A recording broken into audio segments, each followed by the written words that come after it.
Good morning, I'm Gretchen Hong. We're coming to you live this Thursday, the 11th of September, bringing you Morning Matters. Because your mornings matter, let's get to the stories that matter today. Sarah and Curly Discaya are unlikely to become state witnesses in the flood control probe. That's according to Senate President Tito Soto, who stressed that their affidavit looks edited and their statements incomplete. House Speaker Martin Romualdez' spokesperson Ace Barbers has dismissed rumors of a leadership change. Barbers claim fewer than 10 lawmakers are pushing for the ouster, adding there is no reason for Romualdez to step down. And the Finance Department clarified that the 28 billion peso rural bridge project is being negotiated with France and not South Korea. A prior agreement with a South Korean fund was scrapped last year by the Department of Agrarian Reform due to technical disagreements. Welcome to our program, Morning Matters, where we talk about the issues you need to know for the rest of your day. Now, first on the agenda. Senate President Tito Soto has refused to sign Senator Rodante Marcoleta's request to place the Discaya couple under the Witness Protection Program. More in this report. This was Senator Marcoleta's letter to the Department of Justice asking that spouses Pacifico Curly and Cesara Rowena Sara Discaya be admitted into the Witness Protection Program. Dated September 8, the letter bore Marcoleta's signature, but notably, there was no signature from Senate President Tito Soto. In an interview with 1PH's Sa Totoo Lang, Soto said they cannot qualify as state witnesses unless they return what they allegedly stole and provide complete testimony. He also noted that their statements in the Senate and the House don't match, raising doubts about their credibility. Umamin ka, ginakaw mo, balik mo lahat ng ginakaw mo, at tapos yung testimony mo, kailangan kompleto. Hindi kalahati. Ano, yung mga binabanggit ni Discaya at saka yung mga sinabi niya rito sa hearing sa Senado, iba mga sinabi niya no sa House. O pagkatapos hindi kumpleto. No, ba't ko naman pipirmahan niya, i-recommend ako mag-state witness? Sige nga, explica nila sa akin. Paano mo papayag? Before this, the Discaya's lawyer admitted they were hoping to secure inclusion in the DOJ's protection program, insisting their clients were not being selective in naming officials allegedly involved in kickbacks from flood control projects. Pero ang sentro kasi ng pagdinig natin sa Senado, sa House of Representatives through the TRICOM, ay yung pong nangyaring flood control anomalies from July 2022 hanggang itong kasalukuyang panahon. Meron ding time ni Ma'am Gloria, time ni President Pinoy, time ni Pinoy, Duterte, mas talamak nga lang ngayon. Okay. Noon, nagsusumbong sila, nagpapadyaryo. Wala akong selective memory rito. Wag ho nating ilihis, okay, yung laman ng affidavit. The lawyer added that the couple had even reported their concerns to DPWH Secretary Bonon before, but were ignored. Still, the Discayas claim to have evidence, ledgers, phone numbers, and text messages of those allegedly demanding SOPs or kickbacks. Sabi sa akin ni Sir, enough is enough. Sobra ng pagyuyurak sa pangalan namin, sa pamilya namin. Damay-damay na kung sino yung dapat madamay. Yung ledger na sinasabi ni Sir Curly, hinihingi na yung mga, alam mo yun, porsyento. So, binibigay na lang kasi hinihingi. So, nililista lang nila yon. For example, ganitong araw.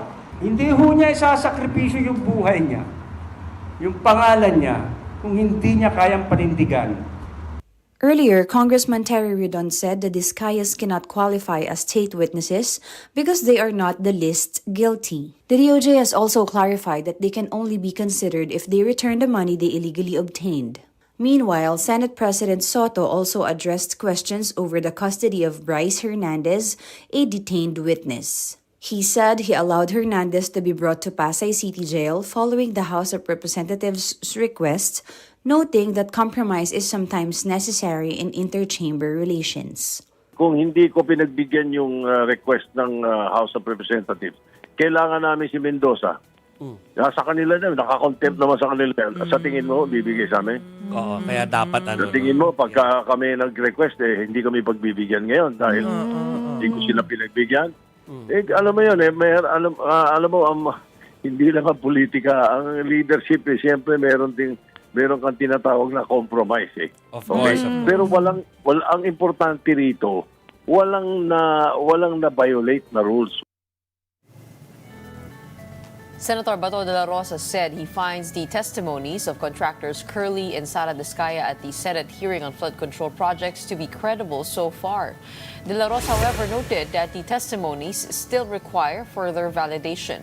He also clarified that the Senate does not engage in intimidating or influencing resource persons. This is in response to issues raised over the custody of former DPWH engineer Bryce Hernandez. The senator added that it has become difficult to determine the truth as former Bulacan District Engineer Henry Alcantara and Hernandez seem to be pinning blame on one another in their testimonies. Yung DA na si Alcantara at saka yung bagong DA na si Bryce Hernandez ay halatang nag-aaway, naglalaglagan silang dalawa. Mahirap na natin ngayon ma-determine kung sino nagsasabi ng totoo sa kanilang dalawa. The Commission on Elections said Centerways Construction and Development President Lawrence Lubiano will be issued a show-cause order after admitting he donated 30 million pesos to Senator Cheese Escudero's campaign in the 2022 elections. Lubiano will be given 5 days to respond, after which the poll body will also seek Escudero's explanation. In a message to reporters, Escudero said he would comply with whatever orders Comelec may issue, stressing he did not or had not violated any law. Meanwhile, the poll body is also investigating at least 52 contractors suspected of contributing to various candidates in the 2022 polls. After po sumagot po yung mismong contractor, susunod po namin yung kandidato na ipagpapaliwanagin naman. At least po na-establish na namin na number 1 contractor talaga yan ng pamahalaan. Number 2, nagbigay talaga siya. Then let now the recipient be allowed to explain naman what is his explanation as regards the contribution or donation received by him. News 5 went to a flood control project built by a contractor that Senator Panfilo Lacson has linked to former DPWH Secretary Manny Bonoan. Though finished only in 2023, residents claim the structure is already crumbling. Here is the report. Very systematic, yung kanilang operation, from the time na mag-planning, pati yung design ng project, pati yung pag-bid, pati yung pag-implement. Baguio City Mayor Benjamin Magalong once again hit the alleged collusion among lawmakers, DPWH officials, and contractors involved in the flood control project mess. Magalong said there is a system starting from lawmakers conniving to choose who shall become district engineers in their areas, all the way to which contractors will be given the projects. He says this explained why almost every project bid already has predetermined contractors, and even the kickbacks have already been ironed out. The classic example, he says, are the Bulacan Group of Contractors or BGC boys that Senator Ping Lacson exposed. Nakita nyo siguro yung nangyari doon sa BGC, Ang bilis, Kasi nga, they're just so comfortable. Yung ngayon nakakalungkot doon. Parang wala nang takot na gawin nila yon. Parang normal na sa kanila. Na pati yung documentation nila, very complacent sila na akala nila wala na makakahuli sa kanila. Magalong adds there are more similar syndicates out there in other districts. He also lashed out at Ako Bicol Party List Representative Zaldico, saying he's part of the syndicate. In his privileged speech Tuesday, Senator Ping Lacson linked former DPWH Secretary Manuel Bonoan to a major contractor, Candaba, Pampanga Mayor Rene Maglanque. He alleged that Maglanque owned another company, MBB Global Properties Corporation, with Bonoan and another embattled DPWH official, Undersecretary Robert Bernardo. But then it was the Candaba Mayor's Global Crit Builders, which amassed more than 2.1 billion pesos in flood control contracts in Bulacan from 2018 to 2024. News 5 traced one of its projects in Barangay Marulas, Valenzuela. It's a flood control wall with an almost 20 million peso price tag. It's been marked completed since 2023. But residents keep complaining. Pang nangyari po kasi, parang pinatong-patong lang nila. Hindi po talaga tinanggal lahat. Hindi siya maayos yung pagkakagawa niya kasi katulad nga niyan, tignan mo. Kailan lang ginawa, bitak-bitak na naman siya. Parang pinalitada lang. We noticed a lot of cracks in parts of the wall. There were even portions where the cement has given way at the side of the creek. Sila, lalo doon sa kabila, nagpalitada lang sila. Dito lang sa harap, yung nakikita ng magbibisita. Yung likod, walang palitada. Tapos yung doon sa unahan, tibag-tibag yun. Tingnan mo, kaunting ng baha, bagsak. News 5 has reached out to Bonoan, Maglangke, and Bernardo for their side on the matter but have yet to hear back. Mobile journalist Mary Monreyes, we are One News. And coming right up, the Department of Finance clarified that the 28 billion peso rural modular bridge project is being negotiated with the French government for financing and not South Korea. Let's discuss that and more with Senator Sherwin Gatchalian when Morning Matters returns. Keep it here on One News.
Welcome back. You're still watching Morning Matters here on One News. Deputy Speaker and La Union Representative Paulo Ortega assured there is no shakeup in the House leadership. He said Speaker Martin Romualdez continues to run the chamber effectively with top House officials firmly backing him. Well, maraming chismis pero sabi ko nga, chismis. Kibitzers, mga bulong-bulong. Pero as you can see, the House is one, the House is solid, and there is no change in leadership. Meanwhile, Cavite 4th District Representative Kiko Barazaga said Romualdez should be the first to face investigation over alleged irregularities and flood control projects. Barazaga argued it is unlikely for the Speaker to have no involvement in such a large issue and urged him to attend the House inquiry. He also denied involvement in any plot to oust Romualdez. I believe that if anyone should be investigated, the first person to be investigated is House Speaker Martin Romualdez because he's now Speaker. I have some personal knowledge. I will not be elaborating that yet. I'd like Speaker Romualdez to also be involved in the DPWH hearings. Several groups will stage a protest at the EDSA Shrine to condemn corruption. And for updates, we have a mobile journalist, Evan Tarinque, joining us via Zoom. Magandang umaga sa iyo, Evan. Kamusta dyan? Gretchen, as of this moment, makikita nyo sa aking likuran nag-set up na yung ilang mga grupo for their kilos protesta later this morning. No, magsimula ngayon around 9 a.m. and around 5 organizations nga yung mag-kilos protesta here at EDSA Shrine. No? Isa dyan yung Tindig Pilipinas, Nagkaisa Labor Coalition, Kalipunan ng Kilos ang Masa, Siklab, and Pro-Demokrasya ng grupo. Gretchen? So these are the progressive groups, tama ba ako?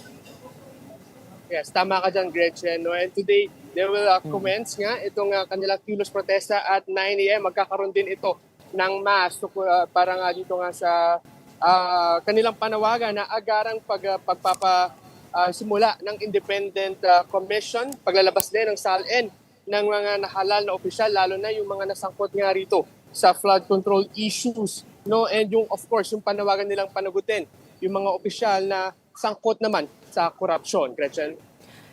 Meron ka naman nababalitaan na familiar faces that will be joining the rally? Yes, Gretchen, no, today nakakuha tayo ng details, no. Ilan sa mga makita nating familiar faces here is Kiko Aquino D, ang convener ng Tindig Pilipinas, Kayla Meneses of Akbayan Youth, and of course, other kinatawan ng mga Liberal Party, but currently wala pang official names na ibinibigay sa atin. Kay Akbayan na ibig sabihin, maaari bang eventually makakita tayo ng senador dyan? Yes, Gretchen, we're waiting for that, pero currently wala pa tayong naririnig na any senator or any government officials na darating for the protest this morning, Gretchen. Actually, to be honest, this reminds me of the protests going on in different parts of the world, katulad na lamang sa Indonesia at saka sa Nepal, which hopefully will not lead to any form of violence. Pero napag-uusapan ba yun dyan? I mean, there have been calls to take it away from social media and actually put boots on the ground and have these protests. Yes, Gretchen, what they want is magkaroon ng peaceful na protest. No, yan yung gusto nilang mangyari for these organizations. Pero kasi mga rumors o mga bali-balita na naririnig tayo na there will be a bigger protest na baka kalampagin yung ilang bahay ng mga government officials or contractors na nasangkot dito nga sa flood control projects. Pero we still confirming that information. No? Pero ngayon, what they want to do is magkaroon ng peaceful protest at yun nga, marinig yung kanilang panawagan for a transparent government. Gretchen? Evad, gaano kaya katagal ito? At hindi naman siguro magdudulot ng traffic dyan sa Ortigas? Yes, Gretchen, currently, actually, ikot lang natin yung camera saglit. Ito lang yung kanilang place here sa may EDSA Shrine. No? So, itong part na to, hindi naman to dinadaanan ng mga sasakyan. No? So basically, nasa loob sila ng shrine.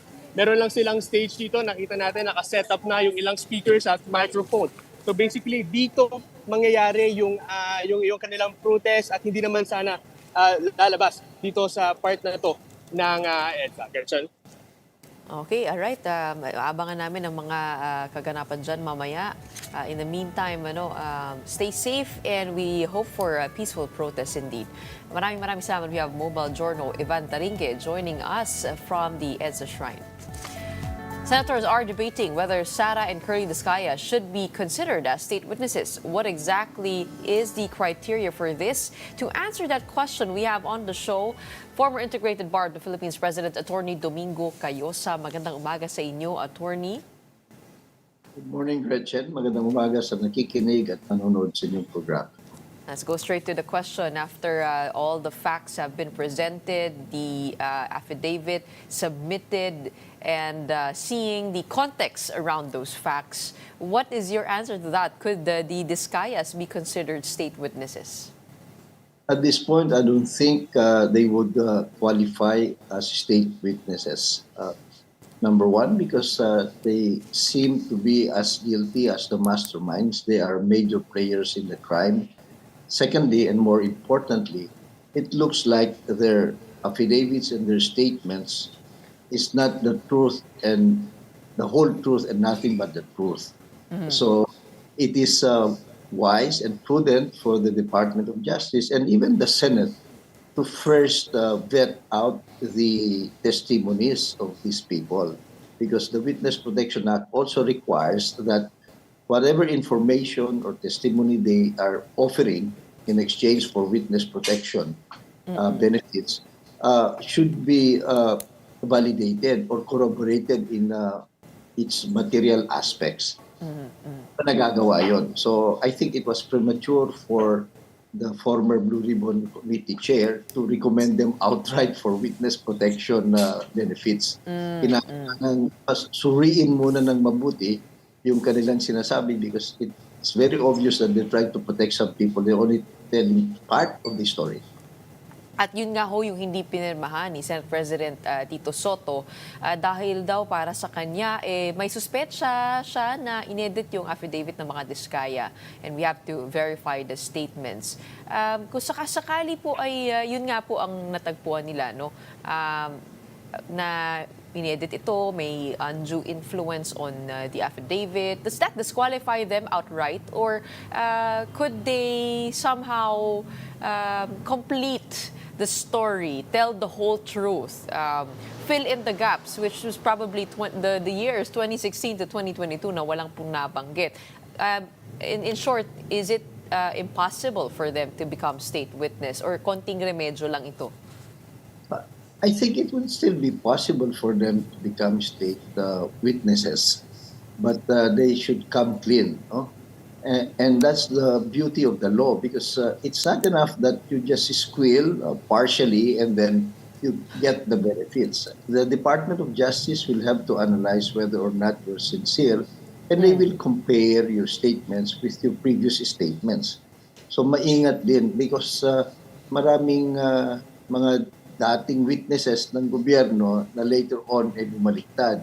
Secondly, baka planted talaga yan at meant to acquit everybody later on in a criminal case, because if they've been saying inconsistent statements, or they've been saying contrary things in other fora, in other statements, pagdating sa criminal case, a good defense lawyer will point out the inconsistencies, and the testimonies will become incredible or conflicting. So maingat din ang DOJ.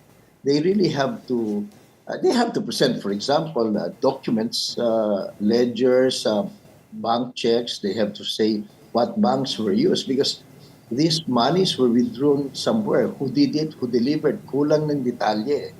So they have to fill the gaps. They have to fill the gaps and tell the whole story, regardless of who gets hit. Hindi selective. If they do that, probably or possibly, they will be considered for the witness protection and security program. Okay. Senator Tito Soto also said, no, kapag yung premise that should be established here, kapag nagnakaw ka, dapat aminin mo. Dapat po ba may ganong pag-amin? What are the inconsistencies here that you mentioned? Ano po nakikita po ninyo? Well, Unang-una, they omit very crucial aspects of their testimony. Puro salita lang eh. So, obvious na gusto lang nilang hindi makasuhan, and then they just give part of the story. So that's one, no? Secondly, they have to convince the Department of Justice and the courts that they are not one of the most guilty. So far, sa ngayon, they're in the middle of all of these things. Yung sabi nilang pinilit lang kami, napilitan lang kami. That is not the pilit na contemplated by law. Ano ba, tinutukan ba sila ng... nagka-interest sila ng pera eh. Di ba? So, that's not that pilit. You chose to steal from the people for your own benefit. The fact that pinaghati-hatian nyo, pare-pareho kayong conspirators. So, kailangan po may pag-amin of the fault done, that we Of did course, something wrong. may pag-aamin naman na sila dun sa kanilang affidavit. Kulang nga lang yung kwento nila. They omit very crucial and important details. Hindi sila naglalabas ng mga documents, mga checks, bank accounts, and mga detalye. Sino nagbigay? Hindi naman sila. So, mga ganun, wala eh. So, parang it's obvious ploy lang na magsalita ng konti, magpasabog, and then wag nyo na kaming kasuhan, kakanta kami. They have to do better than that. Okay, puntahan naman natin ho yung testimony ni Bryce Hernandez in the House where he actually presented evidence, but these are photos. What do you think of that, and what is the weight of those photos? In fairness naman to him, parang sinide by side po niya, may account siya, tapos naglabas siya ng litrato, tapos naglabas po siya ng mga text message, tapos may detalye, meron siyang konteksto, pero iba po yung pagpapaliwanag ni D.E. Henry Alcantara. Kahit pa paano ba mas credible po yun kanyang testimony dahil parang may pagkwento dito ng mga ganap? In evidence, in the rules on evidence, yung testimony na forthright, may mga detalye, may mga corroborating elements, may mga photos, may mga dokumento, mas credible yun kaysa dun sa simple affidavit. Kasi yung simple affidavit, nakita naman natin sa mga nakaraang high-profile cases, bumabaliktad na lang sila ng bigla sa kahuli-hulihan, di ba? So yung pag may mga dokumento, may mga pictures, may mga detalye, mas credible yan. Plus, hindi mo na basta ma-erase yung mga documents, mga photos eh. So, at nalalagay sa konteksto at makita mo naman kung willing silang ilahad-lahat ng detalye, di ba? Pati yung sino ba yung nakatayo dyan, alam niya eh. So, that's the kind of thing that the mga Vizcayas kasi, they can't even remember. They made billions in a certain period. They don't even remember sinong kakontrata nila, sinong kausap nilang mga politiko. Incredible yung kanilang sinasabi. That's why I suppose yung DOJ, yung bagong Senate President, hindi niya kinagat yung ginawa ni Senator Marcoleta na kaagad witness protection ito. You know, nakakalungkot yung gano'n kasi pretty obvious may mga side deals na sila eh. Diba? So, we have to be more discerning and be careful. Okay. And in that light, do you think that Bryce Hernandez could be qualified to become state witness?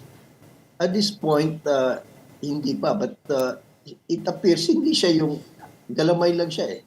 Nauutusan lang. So, he was just doing all of these things, giving that us, ilalagay sa isang malaking opisina, hindi naman siya yung number one na kaparte-parte. Siguro inaambunan lang siya. So maaari siguro siya in that aspect, maaari kasi he appears not to be the most guilty eh. Meron siyang, merong nakakataas sa kanya at hindi naman siya yung pumipirma ng mga approval, ng mga releases, tauhan lang siya. So, mas malaking chance that he can be considered. Of course, he has to, again, say the whole truth and fully cooperate in all aspects of the investigation and the prosecution. Okay. Could you remind us again how to qualify as state witness? Ano po ba yung mga conditions that need to be met? One, under the law, no, under the RA 6981, the Witness Protection, Security, and Benefits Law, and Rule 119 of the Rules of Court, yung number one dyan, the testimony must be absolutely necessary. Meaning to say, in practical terms, you need the testimony or the evidence offered by this witness to nail down, to convict. So there's no other direct evidence other than what they are offering. Second, of course, it is required that the offense must be grave. Hindi pwedeng state witness ka kung simpleng banggaan lang. It should be a serious offense.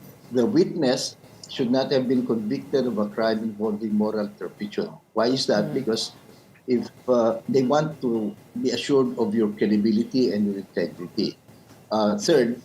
Fourth, which is very important, he should appear not to be the most guilty among the most guilty. Kumbaga, galamay lang siya, ginamit lang siya. And then fifth, the testimony or the evidence that he's offering can be corroborated in its material aspects. So ito yung 5 na minimum requirements before you are admitted as state witness and given the protection and the security and the benefits of a state witness. And with that, no, looking at the whole chart, there is of course the DPWH here. We have their employees. We have the contractors, that side. We have our congressmen who approve the budgets. We even have our senators. 2 senators have been implicated here. Pagdating po sa ganyan, no, yung mga kataas-taasan ng kumare secretary o kaya senador o kaya congressman, sila po ba ay disqualified? Kasi kumbaga parang mataas na yung kanilang posisyon, and they have power over everybody else. What are your thoughts on that? Hindi naman niya nakukuha sa pataasan ng posisyon, Gretchen, no? It doesn't matter what your position is. Ang tinitignan nila, are you the key players? Kumbaga, without you, mangyayari ba yung krimen? So sa aking tingin, yung congressman na nag-mastermind, nag-insert, yung contractor, yung district engineer at the very least, or the secretary kung in-approve niya yan, o kaya alam niya, mga ito, mahirap na sila mag-state. Pero yung mga assistant, mga COA na nagkulang ng pag-audit, o yung mga staff nila na taga-deliver ng pera o taga-lista, yun, pwede. Yung ganun. Pero yung mga key conspirators, yung mga namumorsyento, entitled, at kung wala sila, hindi nangyari yung krimen, medyo mahirap yan na maging state witness because of the requirement that they should appear to be not one of the most guilty.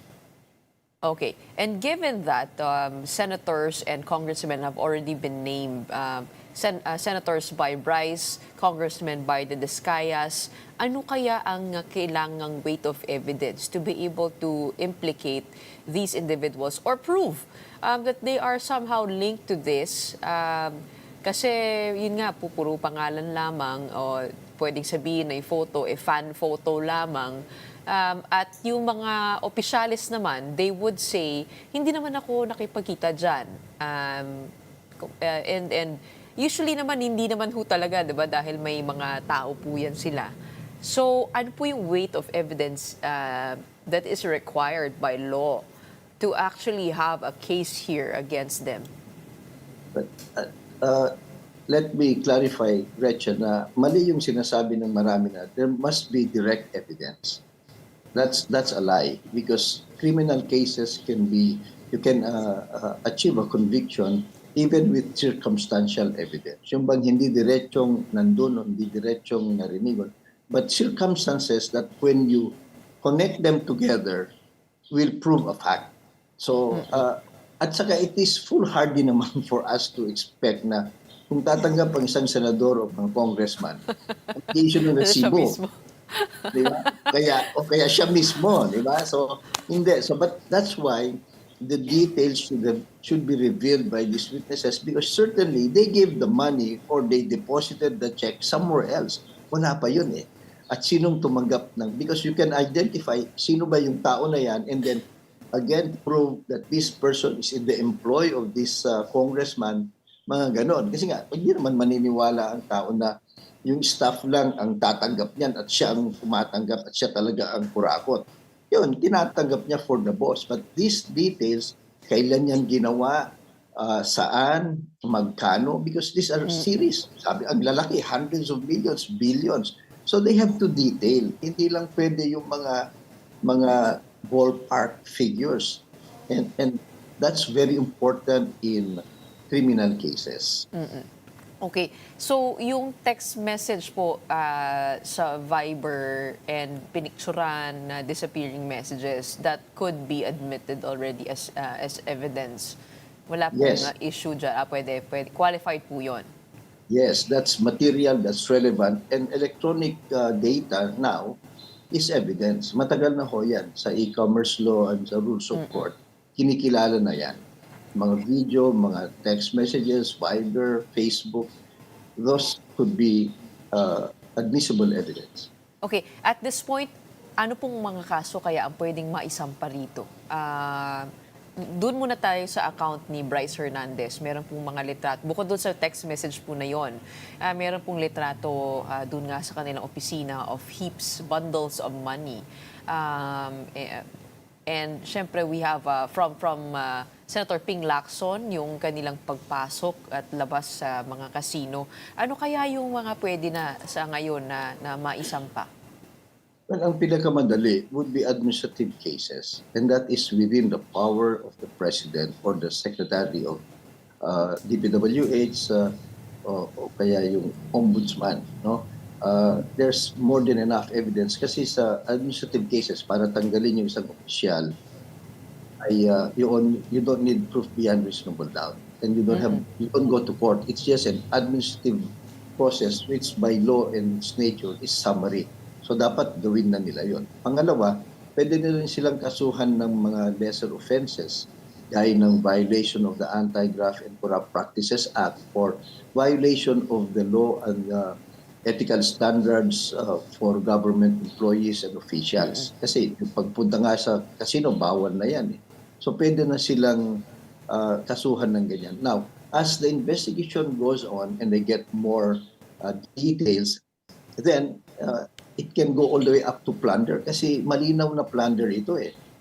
Billions, tens, hundreds of billions plus there's a scheme. Hindi ito yung one time na nakawan, paulit-ulit, and it involves many different parties, the congressmen, the senators, the contractors, DPWH, including COA. So ito yung mga pwede na. No, plunder would be the last. I would understand that they're very careful because maraming dinagdag ang judiciary dun sa mga requirements ng plunder. So mag-iingat sila, kailangan kompleto. But it is important that they already filed the admin cases, the criminal cases that are already supported with existing evidence, the documents, and the testimony. Pag-aamin nila, under oath na yung ginagawa nila sa Senado at sa Congress. So pwede na rin magamit yan sa kanila. Oo. Yung dalawang senador ho na banggit po rito ay pwede na rin bang kasuhan ng plunder? Sa ngayon, hindi pa eh. Kasi nga, yun, walang detalye eh. And then, biglang kakambyo uli kaagad. Pag nagalit yung senador, nag-privilege speech, kinabukasan, sabi, hindi naman namin sila direktong nakakausap. That's the kind of testimony na iniiwasan natin. So, plunder, hindi pa siguro. We understand yung care at saka caution ng DOJ o kaya ng Ombudsman kasi mahirap naman yung mag-file ka ng kaso para matalo. Nangyayari din kasi yan. File na lang sila ng kaso para tumahimik ang taong bayan pero alam nila, itong fina-file nila wala namang mangyayari. Okay. Maraming salamat sa iyo for your insights today, for helping us understand the pieces of evidence before us and how we can put them all together. Marami pa po tayong aabangan, it seems. But for now, maraming salamat. We have former IBP President, Attorney Domingo Cayosa. Maraming salamat. Good morning. Stay tuned. Morning Matters will be back right after a quick break. Keep it here on One News.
Welcome back. You're still watching Morning Matters here on One News. Let's move on over to sports. Joining us this morning, we have Coach Javi Nunag, former UAP commissioner, coach and author of this book, Unseen Wins. For parents and coaches who still believe in doing what is right, we have him on the show. Of course, we do know we've had a lot of success lately in Philippine sports, particularly the latest being Alex Iala. Yes. At maaga siya nagsimula sa kanyang sports, guided well by sports people around her. But for you, no, what is the inspiration for this book? You talk to parents and coaches here on how to guide their kids. Well, first of all, good morning. Thank you for having me. The inspiration behind this book is the parents who still want to do right when it comes to youth sports, because when you watch a game now, weekend games of kids, there's a constant parent that is nagging their kids, sideline coaching, a parent complaining to the referees, cursing the referees. It's actually a sad state right now, and it's very prevalent not only in our country but all over the world. So I wrote this book to remind people that fun, development, and your relationship with your kid are far more important than a weekend win or a weekend performance. Ito, address to the stage parents ba to? Alam mo yan, Hindi, ikaw ba, paano ka lumaki? I mean, I used how were your to parents? I used to play high school for San Beda and CSA, and then I played UAP basketball for the UP Fighting Maroons.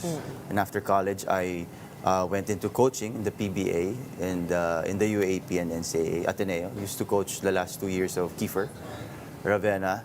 And then, like you said a while ago, I became the UAP commissioner. So I observed a lot. I observed a lot of things from being a player, to coach, and now the commissioner. I observed how it affects the performance of kids when we put so much pressure, when we put so much emphasis on performance or results rather than development, especially at a young age. On the other hand, there is that old school approach, Yes. no, na being tough, of wanting to extract the best from your player. Paano mo naman babalansihin na hindi mo rin sila ma-baby? Kasi yun yung term nun. Correct, diba? yes. Pero at an early age, you have, in my book, I said to protect that joy. At an early age, 8 to, let's say, 14 years old, you have to know what joy is when it comes to sports. It is not actually winning. And the study shows that learning from mistakes and doing it again, trying again in a safe environment, and then acquiring a skill, doing that process over again is actually what makes sports fun. It is not winning. It's the progress. It's the progress. Di ba pag kunyari nag-video games ang isang bata, nagkakamali sila. Tapos nire-reset nila ulit Pero walang nagbabash sa kanila. Ito gawin mo. It's actually that safe space that is missing right now in sports because parents rush to rescue, rush to coach, rush to teach, rush to complain to the referees. Nawawala yung lessons learned ng mga bata. So ano dapat ganun? Hayaan mo lang, magkamali. First of all, what I advise parents is to control the urge. Control the urge to coach. Let them struggle. Let them figure it out.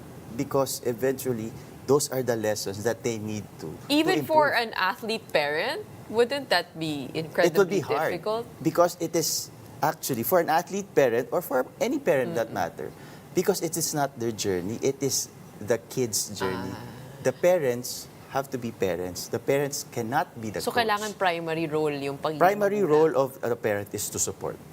It is unconditional support. Pero paano kung like katulad ni Coach Norman at si Aaron, ni pangalan nito, Coach Bong, kay Kiefer, paano yung You said ganun? also a while ago, Alex Ayala, I had the privilege to watch that game in the US Open with her parents.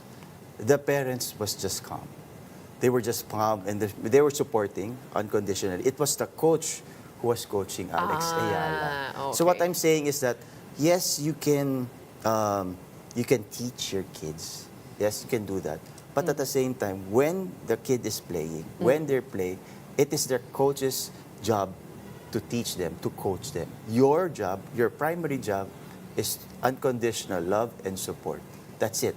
You support them no matter what is happening during the game. But how do you manage giving them real, truthful, constructive feedback? When it is not during the game, that is the thing. And it's not the car ride after the game as well. Kasi, again, let them struggle. I emphasize in this book that they need to feel the pain. They need to feel that lesson that natalo ako, what did I do wrong? And figuring it out. Because if they can't figure it out, they will ask.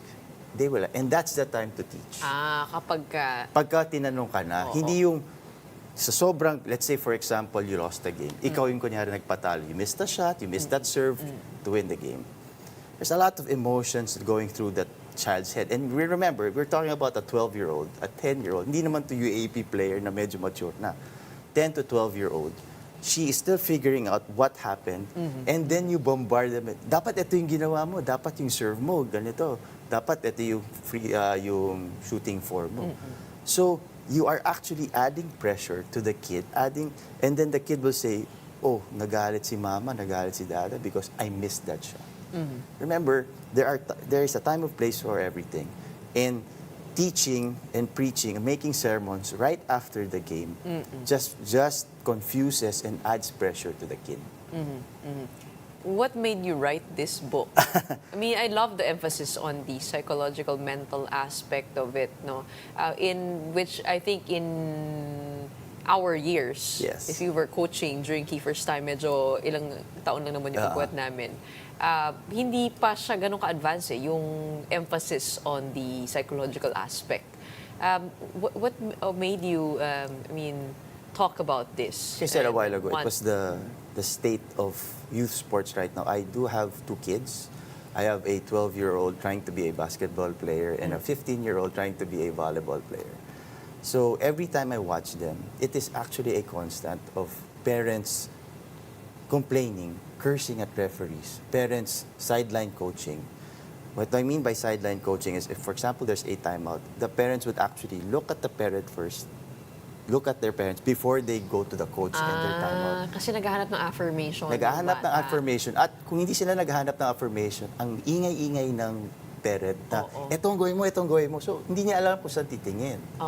So, it is actually a sad state in youth sports right now. Meron kang nakikitang really good model of how it should be. I mean, anybody in the industry who has been very successful because of the right kind of coaching and parenting. Parenting side of things, from what I have observed firsthand is Sinabong Ravenna, when Kiefer was still playing, and now the parents of Alex Ayala, Sina Michael Ayala, because they are just there unconditional. Kalmado lang. Because, remember, you know this very well, that in a game, there's a lot of pressure involved. May it be a UAAP game or a weekend game, especially for a kid. A weekend game for a kid is parang finals na yan. It is such a big event for them. A lot of things are happening, a lot of things that are that they're thinking about. How do I perform in front of people? I don't know the game this much yet. I'm not that good yet. And then you're performing. Very interesting actually yung Ravenna dynamic kasi hindi lang isang kid eh. Tatlo sila eh. And they're very successful. 30, and mahirap yung yung weight of comparison also amongst the kids, the weight of the legacy, and controversy. They have been embroiled in that as well. Yes. How did you see the parents react? Well, I that? saw behind the scenes. what I saw during the games is Sinabong and sila Tita Mosi, they made Kiefer 30 figure it out. Remember, when I was coaching, it was the last years of Kiefer, 30 wasn't playing. Bangko si 30 noon. So they were not telling the coaches, papasokin mo naman si 30. Hindi. They made 30 figure out the way how to play, how to get more minutes. Hindi yung ini-impose nila just because they are Bong or Bossy Ravenna na Buti hindi nila sinasabi na, tinan mo yung kuya mo, ganyan siya, bakit?